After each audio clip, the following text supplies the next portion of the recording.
シェラ皆さんこんにちは。二人パパのみっつんです。12月はみつパパの誕生月、家族3人誕生日会をしたのですが、今日はそのデザート、クリスマスにもぴったりのいちごのショートケーキを作ります。ないなら作る、食べたいから作るの精神で、これまでにもスウェーデンで何度も作ったみつパパ。コツさえつかめば意外とシンプル。でも息子くんは嫌いなの？今回は食べてくれるのでしょうか？それでは行きましょう。二人パパの息子くんが大嫌い、みつパパのバースデーいちごのショートケーキ。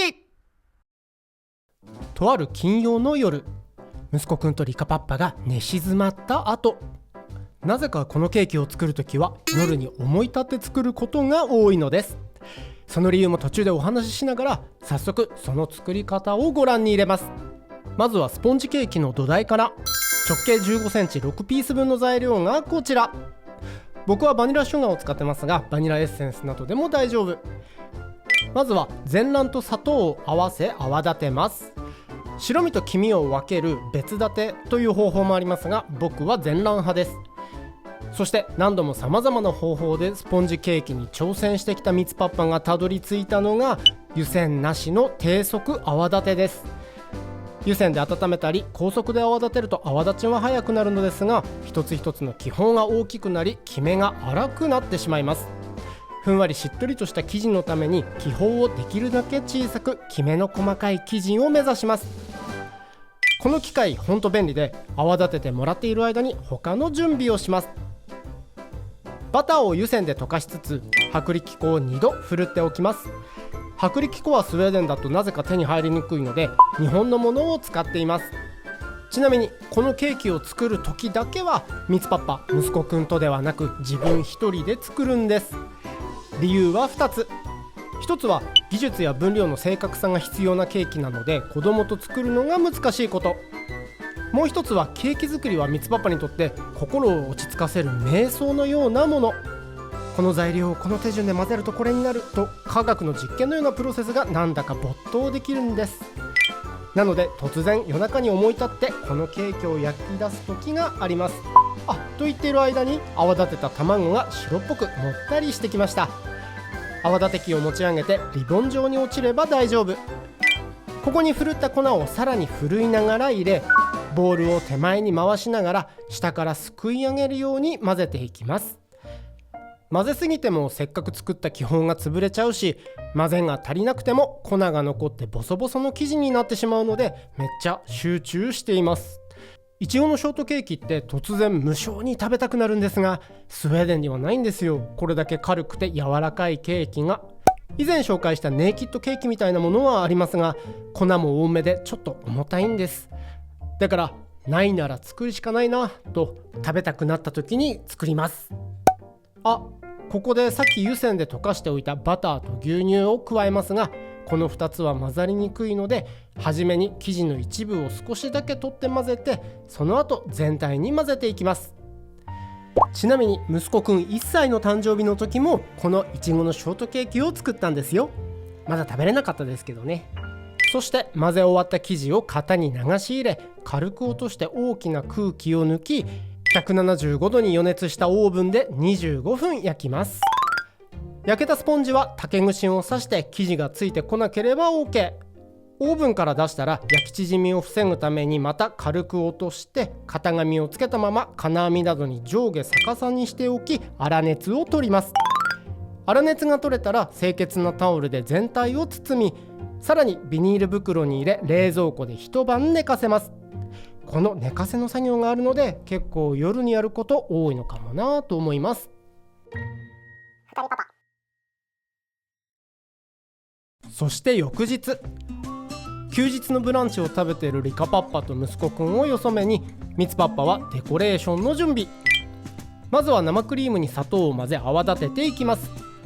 途中で足りなくなるのが怖くて、ちょっといつも多めに泡立てちゃいます。これってちょっと甘めにしといたから食べやすい。そう、息子くん今までも何度か挑戦しましたが、白い生クリームが苦手なんです。おそらくスウェーデンのクリームはパンカーカの時もジャムと一緒に食べるなどするので、お砂糖が入っていないことが多く食べたくないって言うんです。甘さ控えめだと砂糖の分量が生クリームの 7-8% くらいでいいかなと思うんですが、今回はそんな息子くんのために 9% の砂糖でホイップしています。このホイップクリームは緩めの6分立てほどにしておき、冷蔵庫に入れておきます。ただこれ大きいので、うちではちょうど冷蔵庫と同じぐらいの気温のガレージに置いておきます。そしてその間にスポンジといちごの準備。一晩寝かせたスポンジは均等な厚さになるように水平に3枚にスライスしていきます。一番上の焼き目がついているところを取った方が見た目は綺麗になるんですが、美味しいところでもあるので僕はそのまま使っちゃいます。そしてそこにシロップを打ったみつパッパですが、いちごは上に飾る分のものだけ避けておき、それ以外は均等な厚さになるようスライスしておきます。そしていよいよ組み立て。雪を入れた大きなボウルにもう一つ小さめのボウルを重ね、冷やしながら作業をします。さっき泡立てた生クリームを一段ずつ塗るその分量だけ取り、使う分だけ塗る硬さに仕上げます。準備ができたらスポンジの真ん中にボテッとクリームを落とし、回転台を回しながら広げます。クリームは触れば触るほどボソボソになってしまうので、できるだけ手数を少なくできるよう集中してやっていきます。全体に塗れたらそこに切ったいちごを乗せていきます。いちごの高くなっているところは円周側に向け、後で切り分けやすいよう真ん中は開けておきます。そしてそこにまたホイップクリームをボテッと多めに置き、いちごの隙間を埋めるようにまた回転台を回しながら広げていきます。この時スポンジの大きさよりはみ出ちゃうのが正解。後でサイドを塗る時に使うんです。そして同じ要領でその上にスポンジを置き、シロップを打ち、ホイップ、いちごホイップの順で重ねていきます。もしかしてそういういちごのケーキか。なんで他のいちごのケーキってあったっけ？あるよ。何？あるけど絶対なるけど、それではからそれだったかは辛かった。そして3段目までいったら全体を塗るんですが、下塗りと本塗りと2回行います。お化粧の下地とファンデのような関係ですね。ということで最初の下地、上に多めに置いたクリームを潰すように回転台を回しながら全体に広げ、余分なクリームを落としていきます。コツはパレットナイフは動かさずに回転台だけ動かすって感じ。その後サイドを塗っていきますが、パレットナイフを縦に当て、回転台を回しながら上から垂れたクリームでサイドにクリームを広げます。この下地の段階では少しスポンジが見えてしまってもいいので、スポンジになじませるような感じで塗るって感じにしています。そして角の部分を作るように外側から内側へシュッとなじませると、最後に一番下についた余分なクリームを斜めに当てたパレットナイフで削ぎ取り、蓋をして最低30分ほど冷蔵庫で落ち着かせます。そしてここからは本塗り。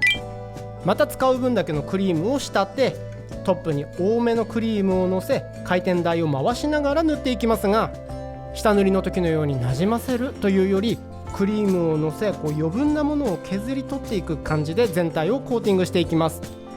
順番はトップ、サイド、角作りというのは変わりません。そして本塗りが終わると絞り。絞っても流れない程度に調整したクリームを絞り袋に入れ、お皿の上でちょっと練習。絞りはまだまだちょっと練習中なんですが、なんとか一周できました。そして最後にいちごを均等に配置し、お皿に移し替えると、いちごのショートケーキの完成です。この後は3人でみつパッパの誕生日会。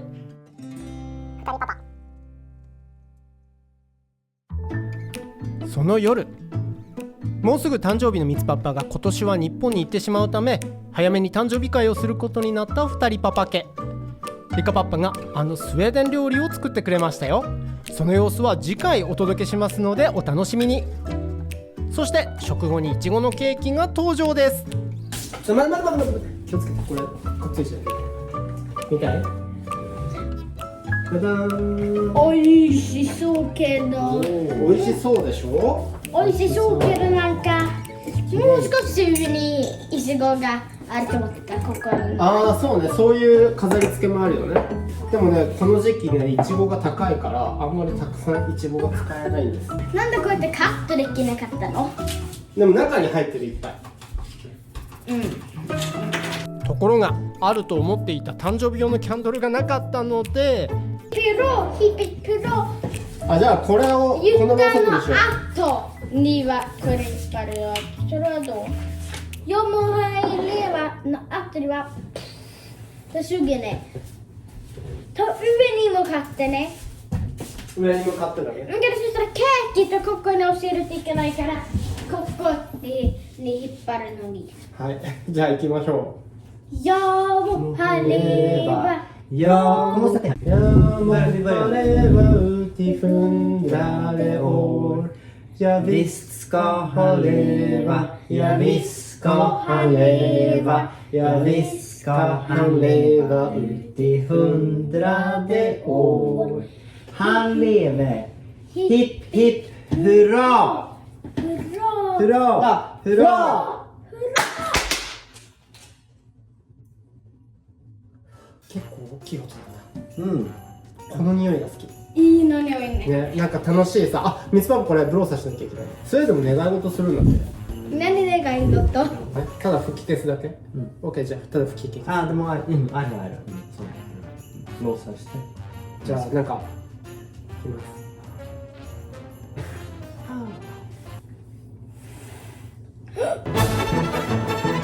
いいからいいから。ケーキにケーキこし。はい。じゃあケーキ切ります。一個なんかこのグレードのスポークしてもいい、美味しいと美味しくないのか。うん。説明しもうか。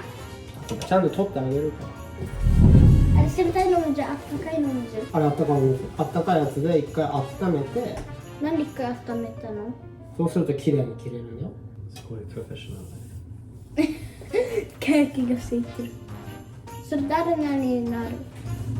一番最初はフェルスエクスポーネットでしあ、そうなの。ボーネットじゃないよ。vuxen. Födelsedagsvuxen. ょ。Just det. 今はvuxenからね。ボーネットじゃないよ。han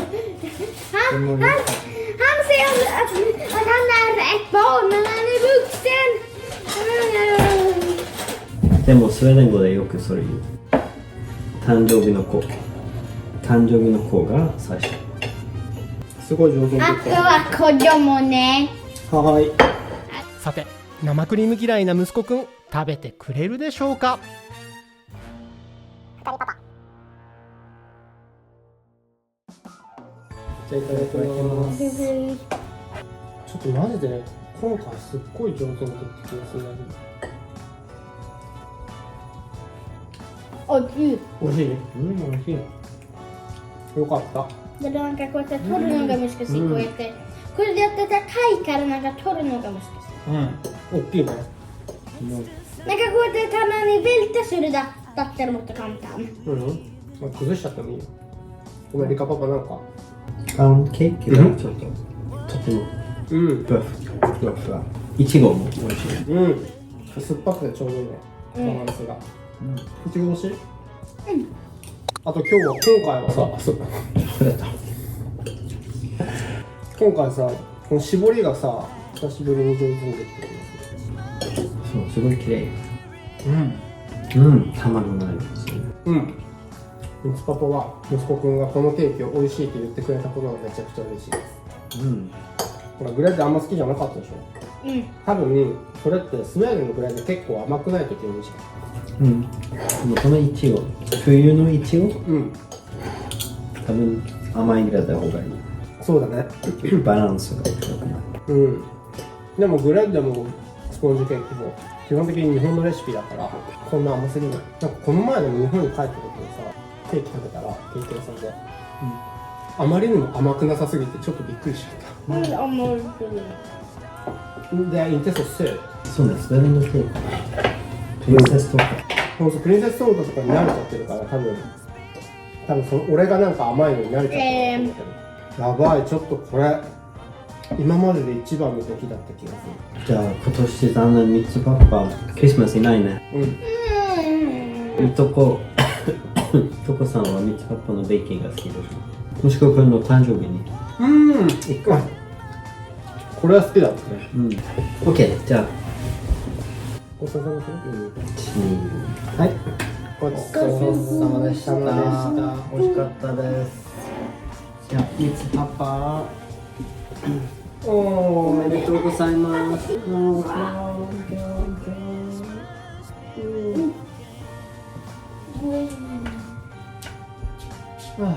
ということでちょっと早めになってしまいましたが、誕生日を3人でお祝いできてほっとした2人パパなのでした。さーて来週の2人パパは息子くんです。前はグレッドのケーキは好きじゃなかったけどこのケーキは本当に美味しかった。来週はリカパパと僕の料理動画ですよ。もうすぐミツパパが日本に行っちゃう。少しだけなんで辛い、それ言われると。でもリカパパと2人で頑張ります。応援してくださいね。ミツパパがいなくても2人で動画撮りますからね。チャンネル登録して待っててください。Hej då! 次回もまた見てくださいね。 Sten, sax, påse. Vad blev det? I love you.